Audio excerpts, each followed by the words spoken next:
Laird, welcome to the show, man.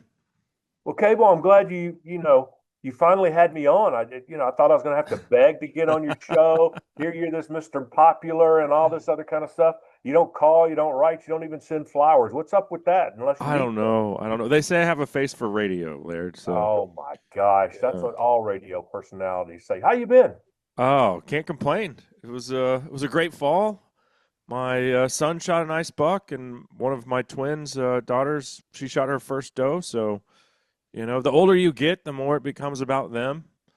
I Um, would rather see my kids and friends, not just kids, but friends, shoot a big one than me. I mean, I've done it all and killed it all and all that yeah, kind of good stuff. Don't get me wrong, I still shake like a leaf when I see one, and I do mean shake like a leaf, and that just means that it means something to me and is a big thing. So I still love to go. I still like all the preparation, and that is the cameras and my wife's like, "What are you looking at now?" And I'm like, "Looking at game cameras. What's going on? right.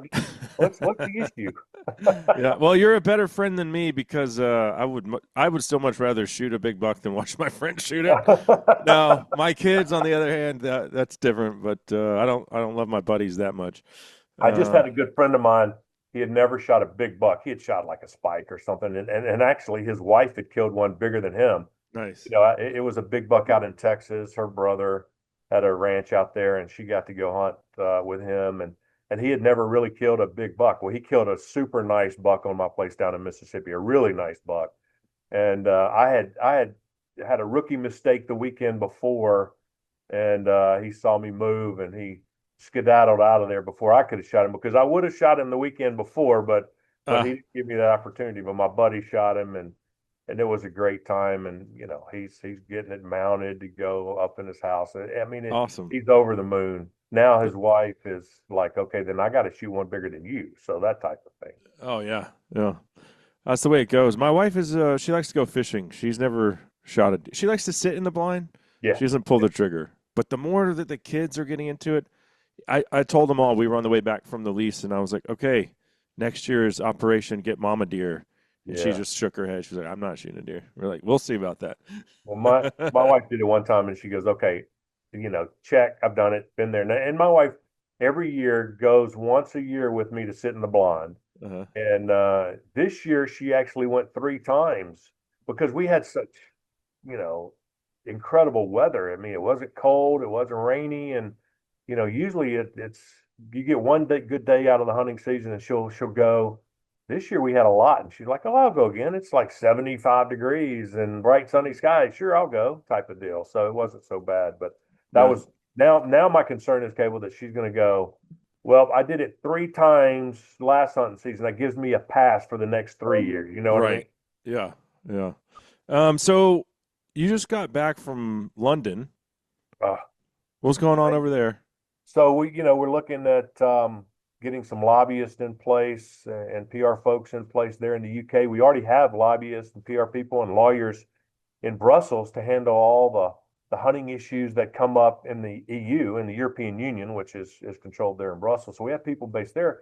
But the UK is a different kettle of fish here. It's got their own little nuances, and we as SCI figured we needed to get some help there to make sure that we're lobbying correctly and properly with those people that need to be addressed and brought up to speed on hunting things. And there's like a hunting ban that's over there. And Secretary Bergram sent a letter to his counterpart over there in the UK saying, don't do this. It's not good for anybody's best interest. And Hmm. we need to get involved to kind of help spread the word. And we were over there interviewing folks for that. So, SCI is first for hunters, and it's not just for, a specific subset of hunters, such as deer hunters or such as mule deer hunters or whitetail hunters or whatever. It's not just for duck hunters. It's not just for turkey hunters. It's for all hunters, and it's not just for the U.S. or North America or Europe. It's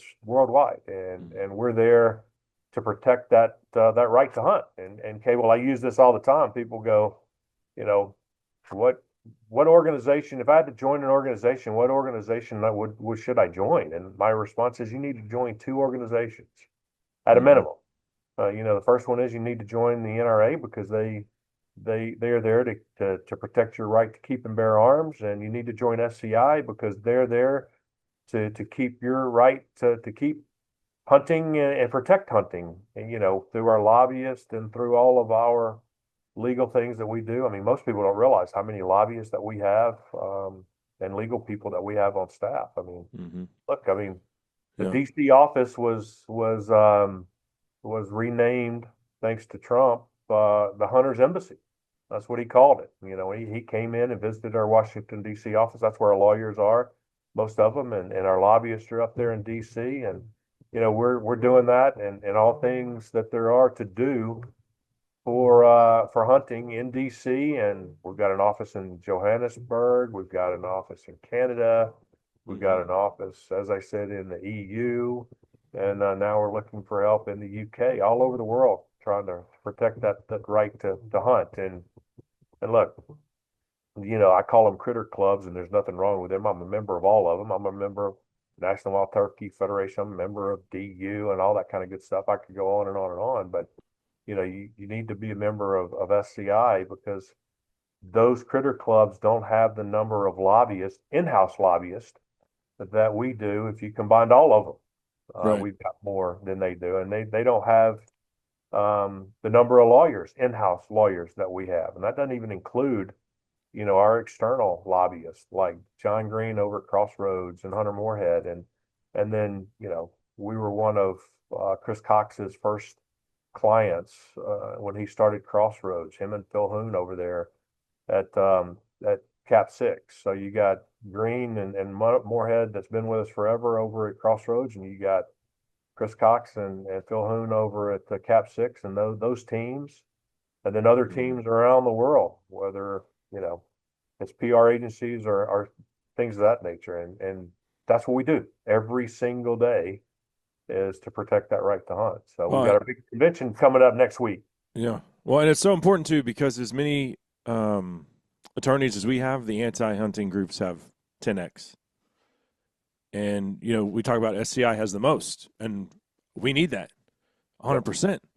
But they have more, and so that's why you're like, well, which organization are you going to support? Certainly SCI because they're doing the most as far as protecting our rights as hunters, hands down, for sure. And still join the other ones too. I mean, Oh yeah, 100%, absolutely, like you absolutely, said. Johnny. But And a membership's only $65 for the year to join SCI. So you're going to spend more than that going out to eat tonight. It's a drop in the bucket. If you really are passionate about protecting what's important to you as a sportsman, there's no greater organization. What was the environment like in London, though? It's been in the news. I mean, it seems like there's a lot of unrest over there just from someone with eyeballs on the ground that just got back. yeah, it's incredible. I mean, people talk about politics and what happens here in the United States. Until you leave the United States and see what's going on in these other countries, it pales in comparison. Mm-hmm. And they like to point fingers at the U.S., but they don't want to talk about what's happening in their own backyard. And I'm not Right.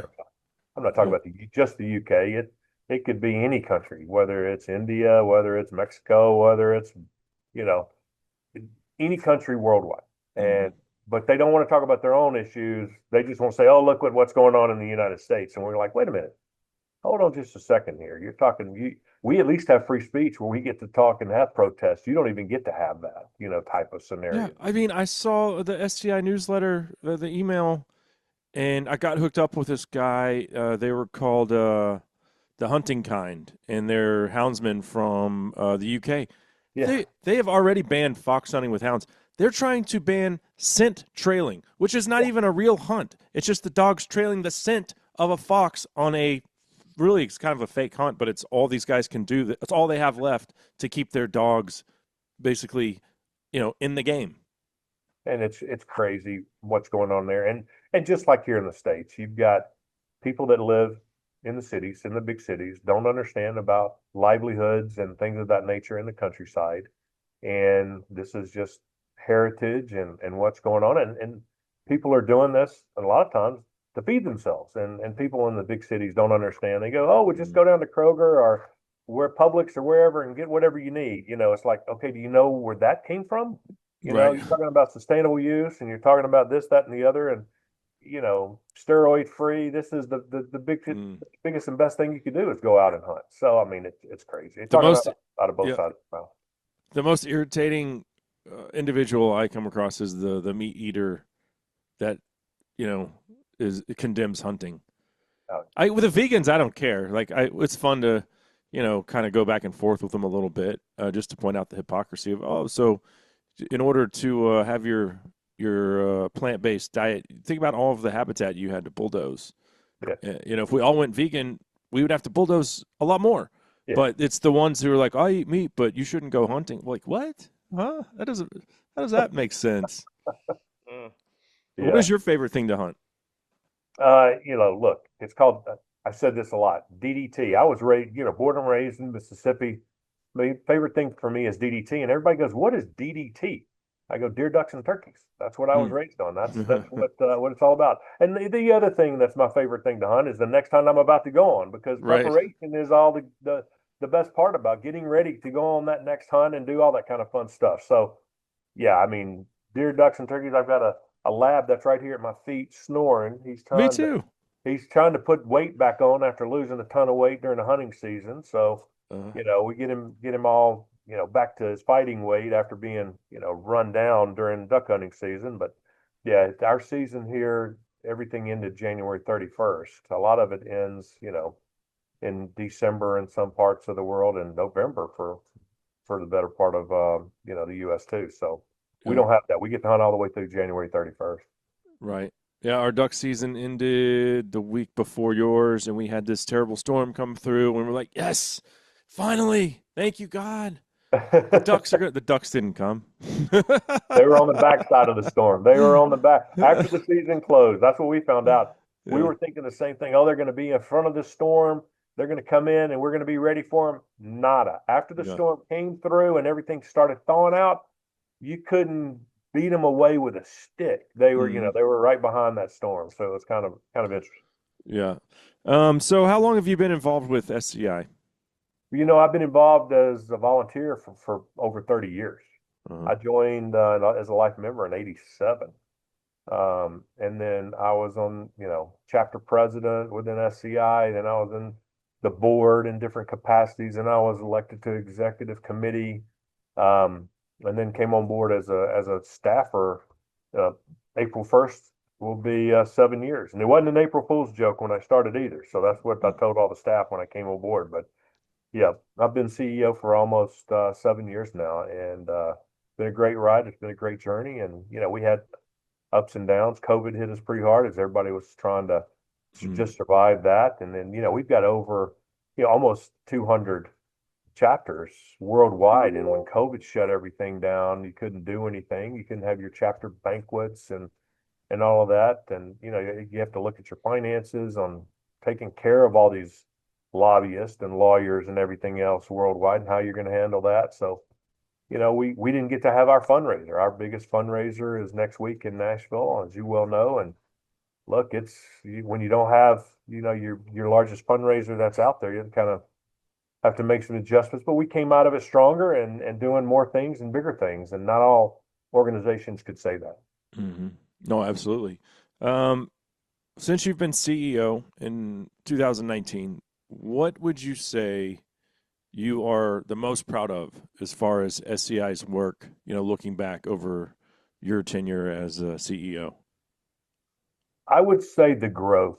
I would say growth in membership. You know, once we got through COVID, we have had consecutive months of growth every single month. So, it's incredible the number of, I think we're up to 68 months of consecutive months of year over year growth. So whatever that is, 6+ years of consecutive months of growth. Not everybody can say that. Oh, everybody Mm, goes, yeah. well, hunting is declining. Our membership is not. So that's been one thing. We learned a lot about COVID and the fact that we had to diversify our revenue stream. We couldn't rely just off of the one fundraiser that we have every year and the chapters that send money into to corporate. We had to diversify that. That's why we bought Texas Trophy Hunters. We just acquired the Outdoor Tomorrow Foundation, which is the education portion, so we can make sure that we're getting in there and meeting the needs of the education for those folks that are, coming up in hunting and want to know about it because, SCI is not known to a lot of people, and we've got to get that message out there. So I would say growth. We bought Syngenta over in Europe, which is the equivalent of our fundraiser in Nashville, but that's in Europe. It's the largest, hunting show there in Europe, and just the unprecedented chapter growth around the world, and that's been huge for the organization. Well, I mean, you said DDT, deer, ducks, and turkey, and I do think for some time SCI has tried to shake this stereotype that it's old rich guys that go to Africa. Yep. But our chapters, and I just did a chapter success story with John Ochoa from the Arizona chapter. Our chapters here in North America are giving back. They're putting that money, a lot of it, back on the ground in their local area. For example, they had water catchments in the Arizona desert. It's one of the most arid regions in the country, probably the most arid. And these things have been in disrepair for 60 years. I mean, they're 60 years old.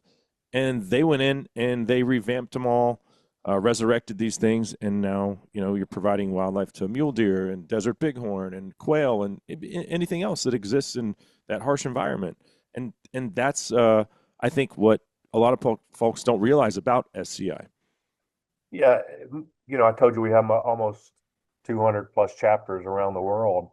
They send 30% of their funds back to corporate, and the other 70% stays there locally. So their fundraisers that they have, 70% of the funds that they raise during these banquets stay locally. And we were talking about critter clubs earlier. That's not what happens in these other critter clubs. They're sending 100% of the funds raised in one of these banquets that they may have back to the corporate headquarters. And that's not how we operate.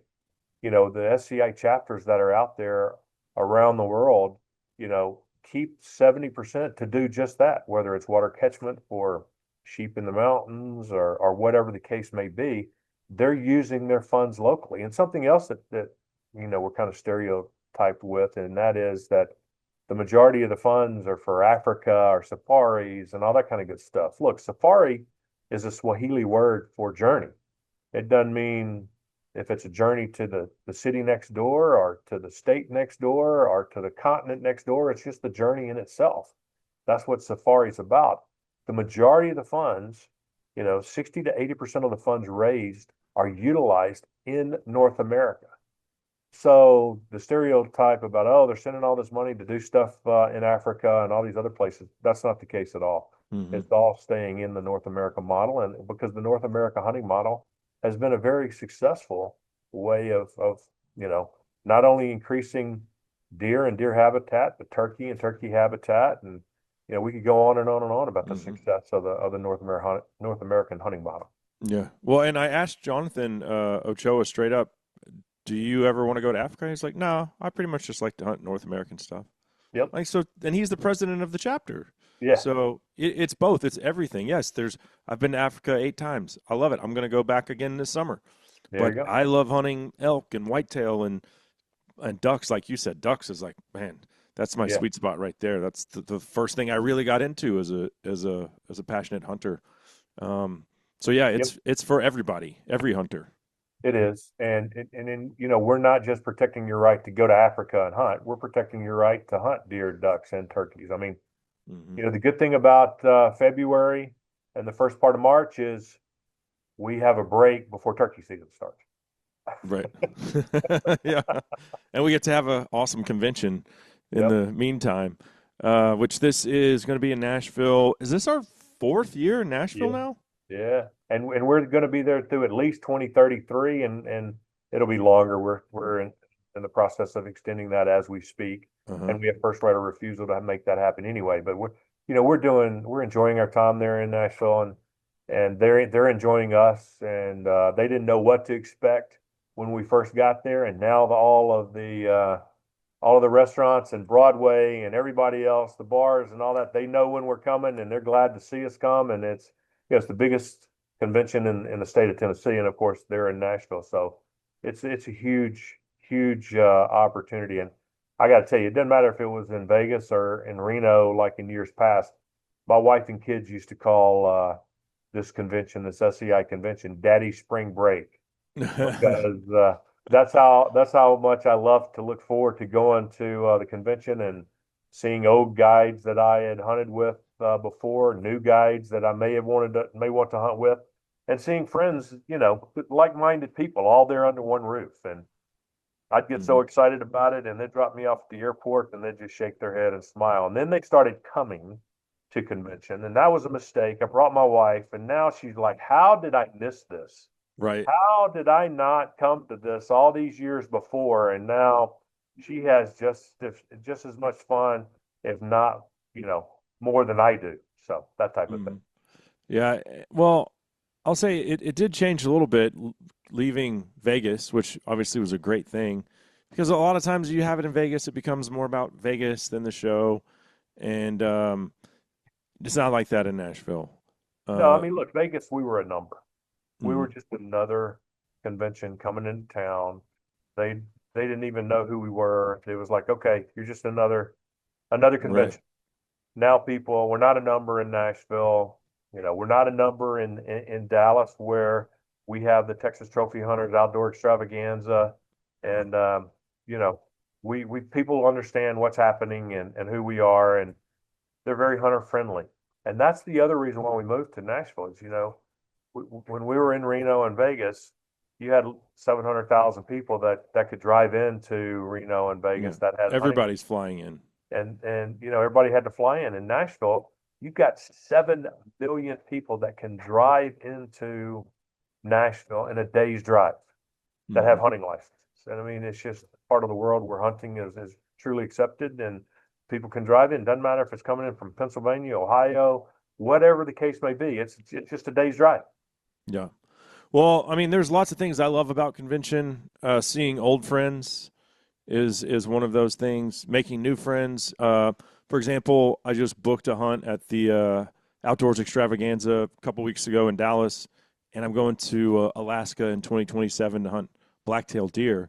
And you sleep on a boat, and it's kind of a DIY. Yeah, They feed you and give you lodging, and then they say, okay, good luck, don't get eaten by a bear.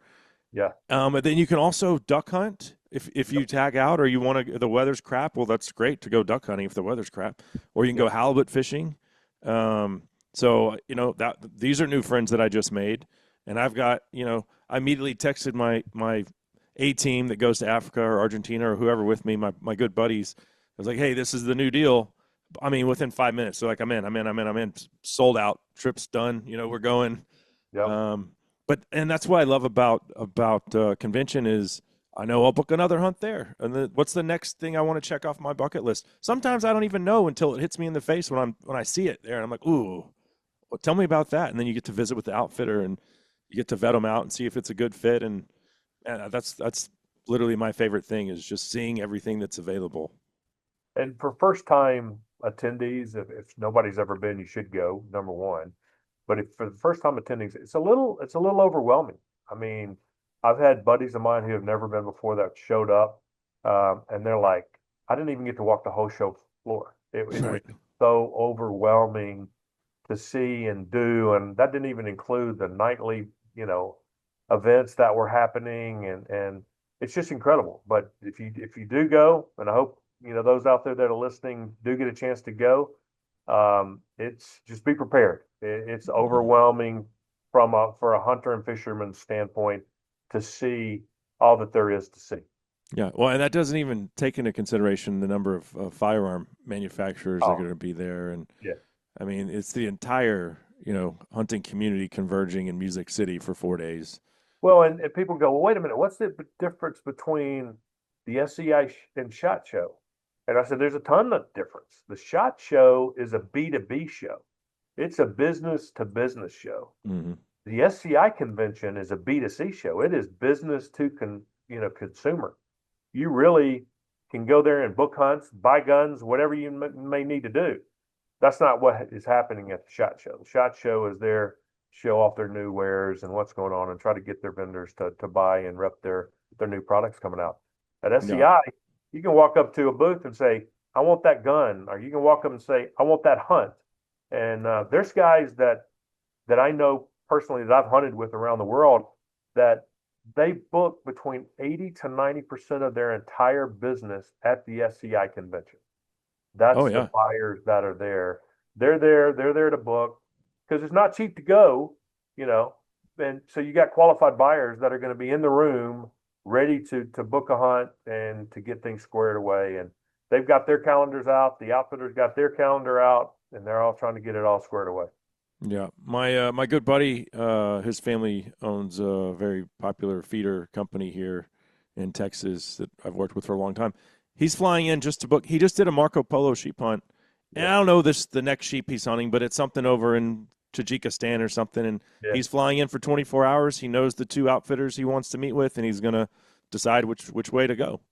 Yeah. So you know, It's one of the largest gatherings of private aircraft, second only to the aircraft show, in one location where everybody flying their own private planes to come in there to see because they're doing just that. We're going to stay a couple of days. We're going to stay one day. You know, I hmm would recommend everybody stay more than one day, you know, and just see yeah. and do all that there is to do. But it's a crazy, crazy happening.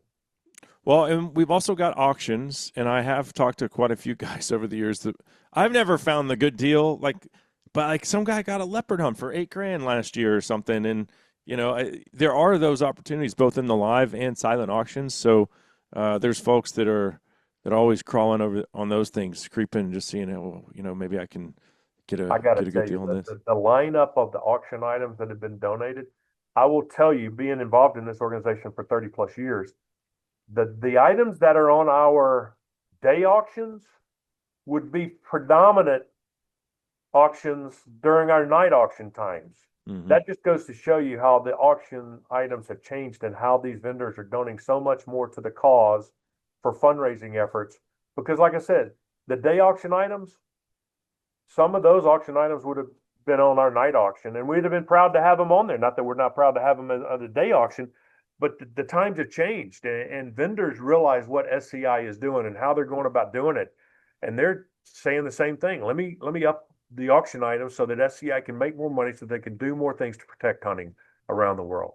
hmm Absolutely. Well, and when you say you see old friends make new ones, um, I played golf yesterday with three PHs from South Africa. Yeah, Yeah, and it wasn't like, oh, we only like you because you're giving us business. No, they're like my brothers. Like yeah. they bought me dinner. I mean, like, it just get to have those experiences. They caught their first largemouth bass, so we had some fishing poles in the back of the golf carts.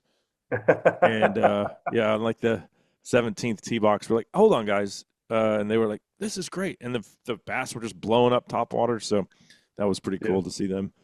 Yeah, they come over for the show. So, remember it's the reverse weather because they're in the southern hemisphere and we're northern, and it's dead of heat summer for them over there, and they don't hunt just like we don't hunt in the summertime. So they're Mhm. getting over here, going to all the shows and making a little vacation out of it, and they're excited about it. The one thing I never can wrap my mind around is having Christmas in the summertime.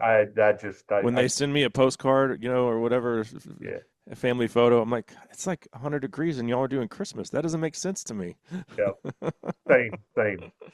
What is the most memorable hunting experience that you've had as a result of booking something at SCI? Well, I think anything you book and take your kids or your friends and family and go on is the deal. And don't get me wrong, there's some specific, hunts and fishing trips that you can only do solo or with one person. But when you can go with a group, that makes it a lot more fun. But you might book a sheep hunt and you're hunting with your buddy, but when you get there on the side of the mountain, you really are with your guide and your buddies with his guide hmm type of deal. So I would say anything that I can do to try to go to places that I haven't been before is a big key as well. So hmm that makes for a lot of fun as well.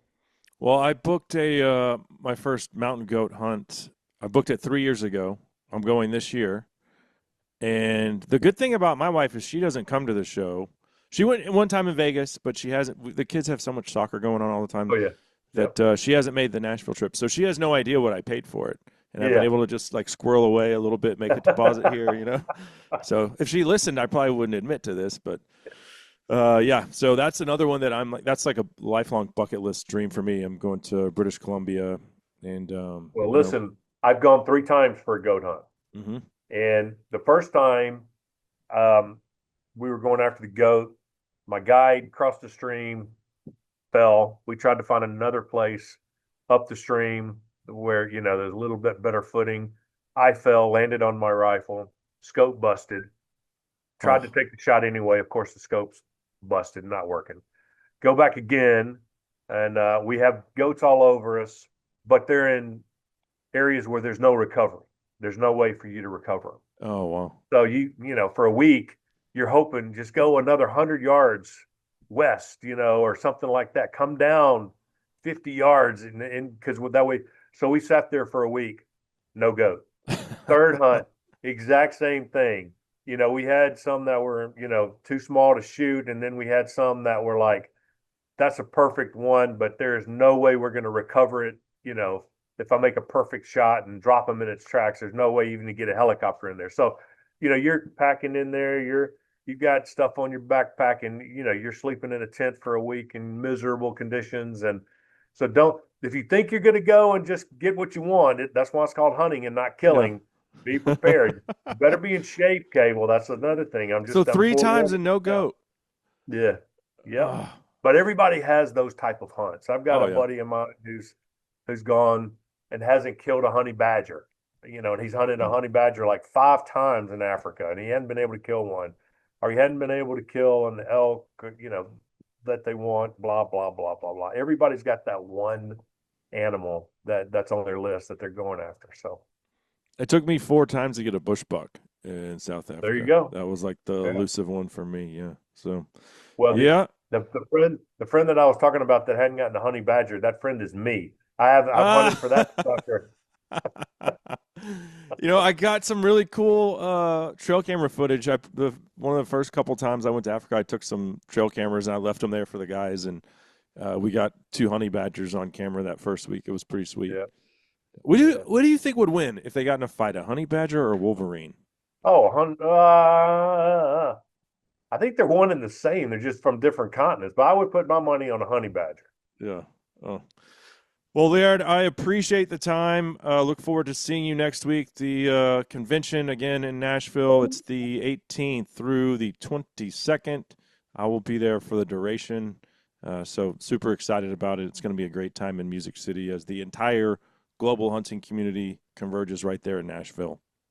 Well, I got to tell you, okay. Well, it really starts for me this weekend because we get there to help all the exhibitors move in, and then the Nashville chapter. It's called the Music City chapter. Their event is Monday night. Mm. And then Tuesday night is the Black Tie Beretta Gala. And then Wednesday night is the Weatherby Gala. And then, of course, Wednesday's the start opening of SCI event. And that Wednesday night, if you're not going to the Weatherby event, you're going to Boots Beer and Broadway. And we're having it, of course, downtown on Broadway in the super cool bar, Jelly Roll's new bar. And then Thursday night is the Ryman, which is the birthplace of country music, and then Friday and Saturday nights are at the Nashville Convention Center, and then Sunday is GSCO's event at the Convention Center Sunday night with Larry the Cable Guy Oh as the yeah. entertainment, and Saturday night is Little Big Town is our entertainment, and then Friday night the entertainment's going to be Yacht Rock, and we got speakers and all that kind of good stuff. So they're all sold out, but it's one of those type of deals. It's a grand event. If you come in, and that's another thing. People get there, they are wore slap out for walking the showroom floor all day, and then they're going to these events and then having prayer breakfasts or a veterans breakfast that's starting at 7 o'clock in the morning. It's you're wore out for some Yeah. of us staffers when it's all over on Monday. Oh, there was one other thing I was going to mention, and I thought this was super interesting because for a long time, Steve Ranella had said, I don't really want to go to Africa. Well, he finally went. Yeah. And now he's coming to our event. He's coming to our event. Not only is he coming to our event, but he's got a seminar on a couple of days, and then he's got a gathering, photo gathering, autograph session, and all that kind of good stuff. And he's a great guy. He's a good person to come in and meet. And yeah, he gets it now. And it's one of those type of things. Right? When you become a member of SCI, you get it, and you're like, why didn't I do this years before? Type of Because I stuff. did ask him. He's been on the show many times over the years, and I asked him at one point, do you have any desire to go hunt Africa? And this was a decade ago, and he was like, no, not really. But things change. That's exactly right. That's Yeah. it. Well, thanks Well, for it's going having to be me a great on, Kevin. event. Yeah. Hey, I appreciate you having me on. I look forward to seeing you next week. You got to catch me if you can with all the stuff I've got to do and all Yeah. that stuff. Well, I know you're busy, so thanks for taking the time. Appreciate you, Laird. We'll see you next week. You got it. Take care, Cable.